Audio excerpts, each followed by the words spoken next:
ஒரு பெரிய கண்ணாடி பாக்ஸ் ஒரு பொருள் இருக்குது. இதுதான் ஐயா பயன்படுத்தின கொடை, பாம்பன் சுவாமிகள் பயன்படுத்தின கொடை இதுதாங்க அப்படின்னு சொல்லி அந்த ஒரு கொடையை வந்து கொடுக்குறாரு. அந்த கொடையை நான் வாங்கி கையில் வச்சு பார்க்குறேன், வேறு வார்த்தையே இல்லை. சரி இந்த ஒரு இதுவே பெரிய பாக்கியம் நினச்சிட்டு இருக்கும்போது கொஞ்ச நாள் கழிச்சு ஒரு விளக்கு எடுத்துகிட்டு வர்றாரு. இந்த விளக்கு என்ன தெரியுங்களாங்க, பாம்பன் சுவாமிகள் காலத்துக்கு அப்புறம் அகழ்வாராய்ச்சி பணியாகி இதை நமக்கு தோண்டி இந்த விஷயத்தை செய்கிறப்போ இந்த விளக்கு கிடச்சி. இந்த விளக்கு என்னென்னா, நான் சொன்னால பாம்பன் சுவாமிகள் வந்து முருகப்பெருமானை பார்க்கும்போது ஒரு விளக்கு வச்சாருன்னா அந்த விளக்கு தான் இந்த விளக்கு. சேம் அதே விளக்கு, கிட்டத்தட்ட 100 வருடத்துக்கு முந்தைய உள்ள விளக்கு. அவர் சொன்ன அந்த கான்செப்ட்ல தண்ணி எண்ணெய் அதுக்கு மேலே எரியிற மாதிரி வச்சு என் கையில் கொடுத்து இதை பாருங்கன்னார்.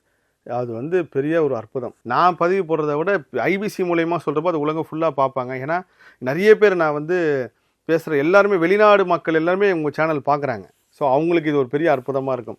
அந்த விளக்கை வாங்கி பார்த்து முடிச்சுட்டு அங்கே தியானம் பண்ணிவிட்டு இவங்களுக்கு மகாலட்சுமி தொடர்பு கொண்டு, என்னங்க குழந்தை இன்னும் வரலையா, நாங்கள் வெயிட் பண்ணுறோங்கன்னு கேட்கும்போது பார்த்தா பசங்க வராங்க. முருகர் தான், சத்தியமாக முருகர் தான். அந்த வாய் பேச முடியாத, காது கேட்காத, ஆட்டிசம் குழந்தைங்க எல்லாமே முருகரோட குழந்தைங்கள்ன்றது அந்த சமயத்தில் உணர்ந்தேன்.